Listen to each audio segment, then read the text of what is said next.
স্বাধীনতার অব্যবধি পরেই আমাদের নেতাকে আফসোস করে বলতে হয়েছিল, আপনারা জানেন, আমার সামনে চোর, পিছনে চোর, ডানে চোর, বাঁয়ে চোর। বিভিন্ন দেশ স্বর্ণের খনি পায়, আমি পেয়েছি চোরের খনি। এক মুঠ গমেরও কাজ হয়নি। লোকেরা যখন জিজ্ঞাসা করে যে 5 টন যে টিয়ার আসছে কবরের ডেভেলপমেন্টের জন্য, এটা কি করছো, তো তারা খুব লাউডলি জবাব দিত যে এটা কবরের মূর্তিরা খাই ফেলছে। And this is the reflection of the human mind, the people of Bangladesh. আমাদের জনগণের কোনো দোষ নেই। যখন এই ডাক দেওয়া হয়েছে, জনগণ এসেছে, আমি বলছি, ব্রিটিশ বিরোধী আন্দোলন বলেন, ভাষা আন্দোলন, পৃথিবীর ইতিহাসে একমাত্র ঘটনা, নিজের ভাষায় কথা বলার জন্যে আন্দোলন সংগ্রাম করতে হয়েছে, গুলি খেতে হয়েছে, জীবন দিতে হয়েছে। This is the single instance in the whole world, but we did it. Our seniors did it. কিছুদিন আগে সিঙ্গাপুরের এক মন্ত্রীর নেতৃত্বে আমাদের অফিসে আসছিল মত বিনিময় করার জন্য। জামাতের ফরেন অ্যাফেয়ার্স স্টাফ এখন আমার পরে দায়িত্ব স্পেসিফিক। আমি তাদেরকে রিসিভ করলাম, বসালাম, জিজ্ঞেস করলাম যে সিঙ্গাপুর 1967 সালে স্বাধীন হয়েছে মালয়েশিয়াতে, এবং যেদিন স্বাধীনতা নিশ্চিত হয় সিঙ্গাপুরের, তখন নেতা আক্ষরিক করতে চোখ দিয়ে পানি ফেলেছিল যে আমি কীভাবে এই দেশকে পরিচালনা করব। Within the very small Spain of time Singapore became one of the developed nation of the world.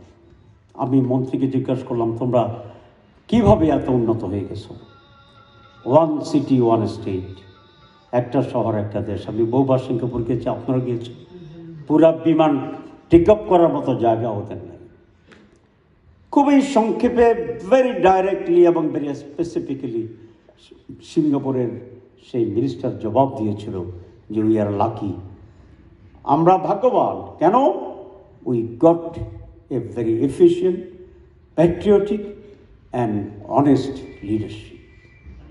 লে কোয়ানের নাম আপনারা শুনেছেন, তার নেতৃত্বে সিঙ্গাপুর এখানে আসছে। তাহলে leadership is very important. Unfortunately 55 বছরের সেই বাংলাদেশ শাসনের ইতিহাসে তাদের সৌভাগ্য ছিল, they got a strong and honest leadership. আর আমাদের দুর্ভাগ্য হচ্ছিল আমরা সেরকম একটি সৎ, যোগ্য, dedicated for Bangladesh, for the people, আমরা এটা পাইনি। স্বাধীনতার অব্যবধি পরেই আমাদের নেতাকে আফসোস করে বলতে হয়েছিল, আপনারা জানেন, আমার সামনে চোর, পিছনে চোর, ডানে চোর, বাঁয়ে চোর।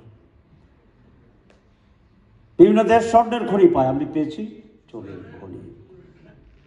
আমি কোনো ব্যক্তির সমালোচনা আজকে করব না, but that was the truth and utterance of the leadership at the time. এই কথার জবাবে একজন নেতা বাইতুল মুকাররমে বলেছিলেন, আমরা যদি আয়নার সামনে দাঁড়াই তাহলে কি দেখতে পাব? ইতিহাস তাই বলে। 352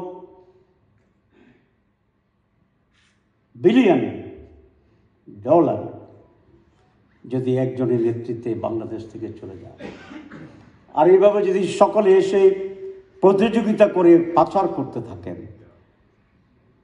আগে শুনেছিলাম বাংলাদেশকে বলা হতো বটমলেস বাস্কেট, তলাবিহীন ঝুড়ি।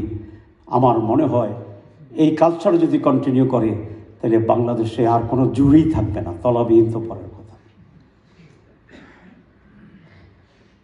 We have to address this crisis irrespective of party, affiliation, belief, philosophy, inclination and choice. আপনার দুইজন মেয়রই বলেছেন, খুব রাইটলি বলেছেন, বাংলাদেশে রাজনীতি ব্যবসায় পরিণত হয়েছে। Politics is not business, politics is service. আমি কিছু দিনের জন্য এমপি ছিলাম। কোনো কোনো লোকের এসে বলতো যে তাহের ভাই আমাকে 2 টন গম দেন, টিআর বলে। তো আমি বলতাম যে তুমি প্রজেক্ট দাও, কেন নিবা? ব্যক্তিগত টিআরের গম দেওয়ার কোনো সুযোগ নেই, মসজিদের জন্য বলো, রাস্তার জন্য বলো, আমি দিয়ে দেবো। পরে আর আসে না, কারণ তার উদ্দেশ্য হচ্ছে 2 টন গম টিআর দিলে সে বিক্রি করে কয়েকদিন এদিক ওদিক করে চলবে। মসজিদের জন্য গম তো তার কোনো উদ্দেশ্য নয়। আমার আগের যে শাসন ছিল, সে এমপি সাহেব এরকম টিআর দিতেন, সবসময় তো টিআর আসে। তো একটি কবরস্থান ডেভেলপ করার জন্য 5 টন টিআর দেওয়া হয়েছে তার দলের কর্মীকে।